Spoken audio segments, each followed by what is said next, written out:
नमस्कार, good evening, शुभ संध्या। Studio घड़ी में 8:30 हो चुके हैं और श्रोताओं, ये समय है आपके पसंदीदा कार्यक्रम स्पोर्ट्स स्कैन का। और स्पोर्ट्स स्कैन के आज के अंक में मैं हूं आपका होस्ट और दोस्त अतहर सईद। और श्रोता, तमाम खेल खबरों पर हमारे साथ विस्तार से चर्चा करने के लिए हमारे स्टूडियो में मौजूद हैं खेल पत्रकार मोना पार्थसारथी। मोना, स्पोर्ट्स स्कैन कार्यक्रम में आपका स्वागत है। धन्यवाद। सभी श्रोताओं को नमस्कार।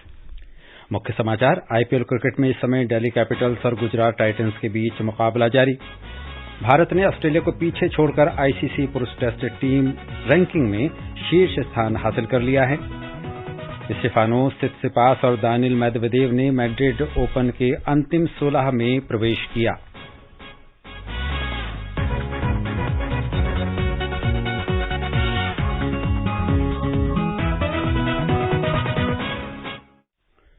आईपीएल से शुरुआत करते हैं। आईपीएल क्रिकेट में इस समय दिल्ली कैपिटल्स और गुजरात टाइटंस के बीच मुकाबला जारी है। स्कोर पर बात करने से पहले बल्कि मैं स्कोर बता देता हूं अपने सुनने वालों तक। ताजा समाचार मिलने तक दिल्ली कैपिटल्स ने 10 ओवर में 5 विकेट पर 54 रन बना लिए हैं। अंक तालिका में गुजरात पहले स्थान पर है, जबकि दिल्ली कैपिटल्स सबसे निचले स्थान पर है। कल के मैच में रॉयल चैलेंजर्स बैंगलोर ने लखनऊ सुपर जायंट्स को 18 रन से हरा दिया। टॉस जीतकर पहले बल्लेबाजी करते हुए बैंगलोर ने 20 ओवर में 9 विकेट गंवाकर 126 रन बनाए। कप्तान फाफ डुप्लेसिस ने सबसे ज्यादा 44 रन बनाए। जवाब में लखनऊ की टीम 19.5 ओवर में 108 रन पर ही सिमट गई। कृष्णप्पा गौतम ने सबसे ज्यादा 13 गेंदों में 23 रन बनाए। इस हार के साथ लखनऊ की टीम दूसरे से तीसरे स्थान पर लुढ़क गई है। उसके 9 मैचों में 5 जीत और 4 हार के साथ 10 अंक हैं। वहीं बेंगलोर में भी 9 मैचों में 5 जीत और 4 अंक के साथ बेंगलोर के 10 अंक हो गए हैं। बेंगलोर की टीम अंक तालिका में 5वें स्थान पर है। इस जीत से बेंगलोर ने लखनऊ से पिछली हार का बदला भी ले लिया है। लखनऊ ने चिन्नास्वामी स्टेडियम में बेंगलोर को 1 विकेट से हराया था। लखनऊ ने 213 रन का लक्ष्य आसानी से हासिल कर लिया था। वहीं लखनऊ के लिए 3 विकेट लेने वाले नवीनुल हक सबसे सफल गेंदबाज रहे। इसके अलावा रवि बिश्नोई और अमित मिश्रा ने भी 2-2 विकेट अपने नाम की। कृष्णप्पा गौतम को भी 1 सफलता मिली। आरसीबी ने लखनऊ सुपर जायंट्स के खिलाफ आईपीएल 2023 का सबसे छोटा टोटल डिफेंड किया है। लखनऊ के बल्लेबाज आरसीबी के खूंखार गेंदबाजी के सामने पूरी तरह से फ्लॉप रहे। वहीं वो 127 रन के लक्ष्य का पीछा करते हुए पूरे 20 ओवर में भी नहीं खेल पाए और 108 रन के स्कोर पर ऑल आउट हो गए, जिसके चलते वो 18 रन से मुकाबला हार गए। कल के मैच की बात करें तो कल 2 मैच खेले जाने हैं। पहला मैच दिन में 3:30 बजे लखनऊ सुपर जायंट्स और चेन्नई सुपर किंग्स के बीच लखनऊ के श्री अटल बिहारी वाजपेयी एकाना क्रिकेट स्टेडियम में खेला जाएगा, जबकि दूसरा मैच पंजाब किंग्स और मुंबई इंडियंस के बीच मोहाली में शाम 7:30 बजे से खेला जाएगा। मोना, आईपीएल में आज का मुकाबला अंक तालिका में टॉप पोजीशन पर बैठी गुजरात टाइटंस और अंतिम पायदान पर बैठी दिल्ली कैपिटल्स के बीच इस समय जारी है। किसका पलड़ा भारी रहेगा? हालांकि हमने अभी जो ताज़ा स्थिति है वो अपने सुनने वालों तक पहुंचा दी है। ताज़ा सूरत हाल ये है कि दिल्ली कैपिटल्स ने 10 ओवर में 5 विकेट पर 54 रन बना लिए हैं। तो किसका पलड़ा भारी रहने की आपको उम्मीद लगती है? देखिए, ये तो मुकाबला जिसको कहते हैं ना, डेविड वर्सेस गोलियत मुकाबला है। बिल्कुल ही बेमेल है। एक नंबर 1 की टीम है और हर विभाग में शानदार प्रदर्शन, किसी भी परिस्थिति से मैच जीत कर लाने का जो हुनर है वो गुजरात टाइटंस के पास है। और दूसरी तरफ दिल्ली है, जिसका कोई दाव इस टूर्नामेंट में, इस सत्र में चल नहीं पा रहा है, सबसे नीचे है और लगभग आप समझिए कि बाहर ही है टूर्नामेंट से। पहले टूर्नामेंट शुरू होने के पहले ही ऋषभ पंत जो चोटिल हुए, बाहर हुए, उसका झटका होने लगा। डेविड वार्नर कप्तान जो हैं वो बिल्कुल नहीं चल पा रहे हैं, अच्छी कप्तानी नहीं कर पा रहे हैं। और क्रिकेट के जो सबसे श्रूड दिमाग जिसको कहा जाता है, रिकी पॉन्टिंग और सौरव गांगुली जिस टीम के रणनीतिकारों में हो, उस टीम का ऐसा प्रदर्शन वाकई बहुत बड़ी चिंता का विषय है। और एक ओपनिंग जो चाहिए होती है किसी भी मैच में वो मिली नहीं। पृथ्वी साव 20-25 रन बना पाए टोटल, उसके बाद उनको आखिरकार बाहर करना पड़ा, बिल्कुल नहीं चल पाए। और उसके नीचे भी मध्य क्रम में भी अगर आप देखें तो शुरू के कुछ मैचों में वार्नर भी नहीं चले, बाद में हालांकि संभालने की उन्होंने कोशिश की, लेकिन बल्लेबाजों ने पूरी तरह से निराश किया। और आज ही आप हालत देख लीजिए, 50 रन भी स्कोरबोर्ड पर नहीं टंगे हैं और आधी टीम पवेलियन लौट चुकी है। बिल्कुल 54 रन पर हमारी जो है आधी टीम वापस जा चुकी है। तो और इस बात को विस्तार दें तो दिल्ली कैपिटल्स में कहां कमी हो रही है और गुजरात में ऐसी क्या खूबी है कि वो लगातार जीत की तरफ बढ़ रही है? देखिए, दिल्ली के कैपिटल्स में सबसे बड़ी बात है कि जब टूर्नामेंट का जो टेम्पो तय होता है वो शुरुआती मैचों से होता है और शुरुआती मैचों से ही आप सही टीम संयोजन नहीं तलाश पा रहे, आप उन 11 खिलाड़ियों को उतार ही नहीं पा रहे जो आपके लिए मैच जीत कर लाएंगे। पृथ्वी साहब नहीं चल रहे हैं, लेकिन आप उनको लगातार मौके दिए जा रहे हैं। अक्षर पटेल अच्छी बल्लेबाजी कर रहे हैं, तो उनको बल्लेबाजी क्रम में इतना नीचे क्यों उतारा जा रहा था वो समझ से परे हैं। गेंदबाजी भी इनकी नहीं चल पा रही है, तो कुल मिलाकर बल्लेबाजी हो गई और इतने कैच टपकाए हैं इन्होंने, फील्ड में इतने फालतू रन दिए हैं। कुल मिलाकर हर विभाग में एक टीम के रूप में अच्छा प्रदर्शन करने में नाकाम रहे। और रही बात गुजरात टाइटंस की, तो पिछली बार की चैंपियन है, युवा टीम है, आत्मविश्वास से भरपूर है और जिस तरह से पिछला मैच हार की कगार पर पहुंचकर उन्होंने जीता, उससे साबित हो गया है कि किसी भी परिस्थिति में आप मैच जीतने वाली टीम है। और इसका बहुत बड़ा श्रेय जाता है हार्दिक पांड्या जो कप्तान है, जिनको कैप्टन कूल पार्ट 2 कहा जाता है। बिल्कुल सही। बिल्कुल शांत रहते हैं, किसी खिलाड़ी पर दबाव नहीं डालते, नाखून नहीं चबाते, तो ये बहुत बड़ी बात होती है। खिलाड़ियों का मनोबल इससे बढ़ता है। और आशीष नेहरा जो इस टीम के पीछे, पर्दे के पीछे से जो काम करते हैं, कोच मेंटोर हैं, वो बहुत कूल माइंडेड हैं। तो वो जो कूलनेस है कप्तान की और कोच की, उसका जो असर है वो खिलाड़ियों के प्रदर्शन पर परिलक्षित होता है। कोई दबाव में नहीं दिखता। बड़े बड़े मैच विनर्स और स्टार खिलाड़ी तो नहीं है टीम के पास, लेकिन हर खिलाड़ी अपने आप में मैच विनर है और ये बहुत बड़ी खूबी है। बिल्कुल सही आपने कहा, कैप्टन कूल हार्दिक पांड्या, और आपने उनकी जो तुलना है वो MS धोनी से की है, मिस्टर कूल।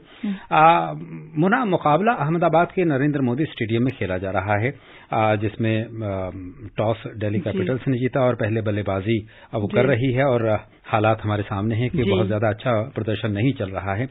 ये फैसला करने में कोई जल्दबाजी तो नहीं हुई? ये फैसला सही है या गलत है? और पिच का मिजाज कैसा है?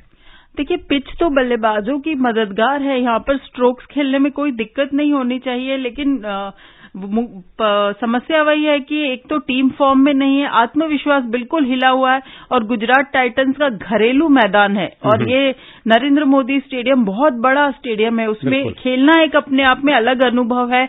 और सामने पूरे दर्शक जब विरोधी टीम के समर्थन में हो और टीम खुद जबरदस्त फॉर्म में हो, तो वैसे ही जिस टीम का इतना आत्मविश्वास हिला हुआ हो, जिसका कोई दाव नहीं चल पा रहा हो, जो सही रणनीति को अमल नहीं कर पा रही हो मैदान पे, उस टीम के लिए तो कदम कदम पर कड़ी परीक्षा है। और यहाँ तो लग रहा है कि पहली परीक्षा में ही नाकाम होते से नजर आ रहे हैं। एक सवाल और है आगे बढ़ने से पहले, ये आखिरी सवाल होगा इस संदर्भ में कि दिल्ली मनोवैज्ञानिक रूप से दबाव में ही हम महसूस कर रहे हैं शुरू से लेकर अब तक। इस दबाव से दिल्ली को कैसे बाहर निकलना होगा? देखिए, अब तो मुझे लगता है बहुत देर हो गई है, आधा से ज्यादा टूर्नामेंट हो चुका है और दिल्ली की जो परिस्थिति, अगर आज का मैच ये हारते हैं तो इनके लिए लगभग प्लेऑफ के दरवाजे बंद हो जाएंगे और इससे निकलना इनके लिए बहुत मुश्किल होगा। अब जो भी रणनीति बने और जो भी टीम प्रबंधन तय करे, इन्हें अगले सत्र को ध्यान में रखकर सारे फैसले लेने चाहिए। आगे बढ़ते हैं। भारत ने ऑस्ट्रेलिया को पीछे छोड़कर आईसीसी पुरुष टेस्ट टीम रैंकिंग में शीर्ष स्थान हासिल कर लिया है। भारत इससे पहले दिसंबर 2021 में शीर्ष पर पहुंचा था और एक महीने के लिए नंबर 1 के स्थान पर रहा। भारत के रेटिंग अंक 119 से 121 हो गए हैं, जबकि ऑस्ट्रेलिया के रेटिंग अंक अब 122 से 116 हो गए हैं। इस पर पहले शीतल शर्मा की ये रिपोर्ट सुन लेते हैं। भारत ने ऑस्ट्रेलिया को पछाड़कर आईसीसी पुरुष टेस्ट टीम रैंकिंग में शीर्ष स्थान हासिल कर लिया है। भारत इससे पहले दिसंबर 2021 में शीर्ष पर पहुंचा था और एक महीने के लिए नंबर 1 के स्थान पर रहा। भारत के रेटिंग अंक 119 से 121 हो गए हैं, जबकि ऑस्ट्रेलिया के रेटिंग अंक अब 122 से 116 हो गए हैं। इस वार्षिक अपडेट में 2019-20 सत्र के नतीजे नहीं हैं, जबकि मई 2020 के बाद से खेली गई सारी श्रृंखलाओं के नतीजे इसमें शामिल हैं। इसमें मई 2020 से पहले की श्रृंखलाओं को 50% और उसके बाद की श्रृंखलाओं को 100% आंका गया है।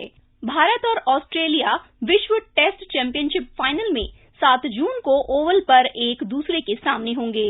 ऑस्ट्रेलिया जनवरी 2022 से शीर्ष पर था, जिसने इंग्लैंड को 4-0 से हराकर यह स्थान हासिल किया था।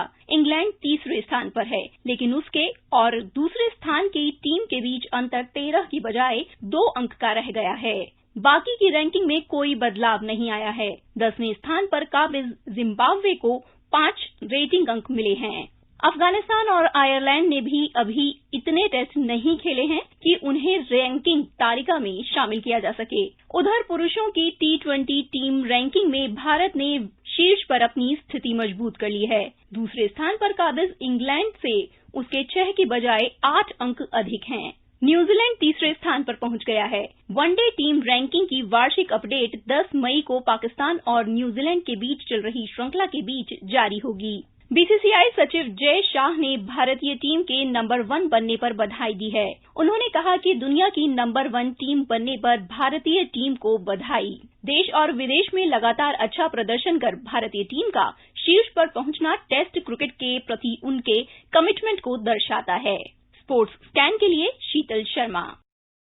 मोना, विश्व टेस्ट चैंपियनशिप होने वाली है। ठीक उससे पहले भारत का टेस्ट रैंकिंग में नंबर 1 बनना क्या उसका मनोबल और बढ़ाने में सहायक होगा और कितना होगा? निश्चित तौर पर होगा। आप नंबर 1 टीम के रूप में खेलने जा रहे हैं फाइनल। पिछली बार भी आपने ये विश्व टेस्ट चैंपियनशिप फाइनल खेला था, हालांकि न्यूजीलैंड से पराजय का सामना करना पड़ा था, लेकिन यहां पर भारत को मैं कहूंगी किस्मत ने भारत का काफी साथ दिया है आंकड़ों के इस खेल में, क्योंकि 2019-20 की रैंकिंग की श्रृंखलाओं के नतीजों को माना नहीं गया है इस रैंकिंग में, जिस दौरान भारत को न्यूजीलैंड ने हराया था और ऑस्ट्रेलिया ने काफी मैच जीते थे, उनको भी मान्यता नहीं मिली है। तो भारत के अंक जहां बड़े हैं, ऑस्ट्रेलिया के अंक वहां कम हो गए हैं और मई 2020 से पहले के जो श्रृंखलाएं थी उनको 50% ही आंका गया है।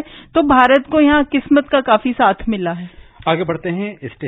स्टेफानोस सित्सिपास और डेनिल मेदवेदेव ने मैड्रिड ओपन के अंतिम 16 में प्रवेश कर लिया है। इस पर और जानकारी दे रही हैं लवली निकम। स्टेफानोस सित्सिपास ने सेबेस्टियन बायस को 7-5, 3-6, 6-3 से हराया। सित्सिपास ने सेबेस्टियन बायस के खिलाफ महत्वपूर्ण मौकों पर अंक बटोरते हुए जीत हासिल की और अंतिम 16 में जगह बनाई। इस जीत से सित्सिपास ने इस सत्र में क्ले कोर्ट पर अपना रिकॉर्ड 8-2 पर पहुंचा दिया है। अब उनका मुकाबला बेर्नाबे जपाटा मिराल से होगा, जिन्होंने क्वालिफायर रोमन सफ्यूलिन को हराया है। स्टेफानोस सित्सिपास यदि इस सप्ताह एटीपी मास्टर्स 1000 खिताब जीत लेते हैं तो विश्व रैंकिंग में तीसरे नंबर पर पहुंच जाएंगे और विश्व के नंबर 1 खिलाड़ी सर्बिया के नोवाक जोकोविच से 1000 अंकों के करीब पहुंच जाएंगे। ये उनके सत्र की पहली ट्रॉफी होगी। अन्य मुख्य मुकाबलों में क्ले कोर्ट पर अपने पहले खिताब की तलाश में लगे टेलर फ्रिट्ज ने क्रिस्टियन गारिन को तीसरे राउंड में कल हराया। फ्रिट्ज का अगला मुकाबला चीन के ज़ांग जीजेन से होगा। दानिल मेदवेदेव ने एक सेट से पिछड़ने के बाद शानदार वापसी करते हुए अपने करियर में पहली बार मैड्रिड ओपन के अंतिम 16 में जगह बनाई है।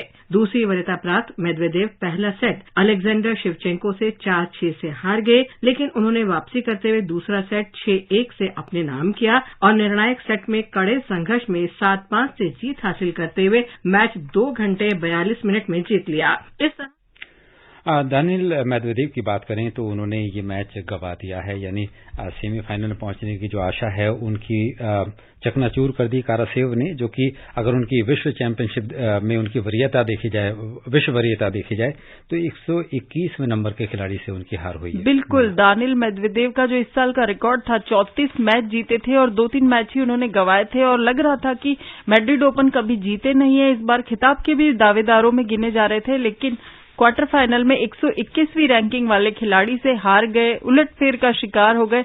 यहां बड़ी उन्हें निराशा जरूर हाथ लगी होगी। बहुत धन्यवाद। एक और खबर देते हुए अब अनुमति देते हैं। एशियाई तीरंदाजी के दूसरे चरण में भारत के 4 पदक पक्के हो गए हैं। मोना और श्रोताओं, अब समय हो चला है आपसे विदा लेने का। कल फिर मिलेंगे कुछ और ताज़ा खेल खबरों के साथ। मोना जी, आप हमारे स्टूडियो में आई और तमाम खेल खबरों पर हमारे साथ चर्चा की, इसके लिए आपको बहुत धन्यवाद। इसी के साथ स्पोर्ट्स कैन से श्रोताओं अनुमति दीजिए। अतहर सईद को नमस्कार।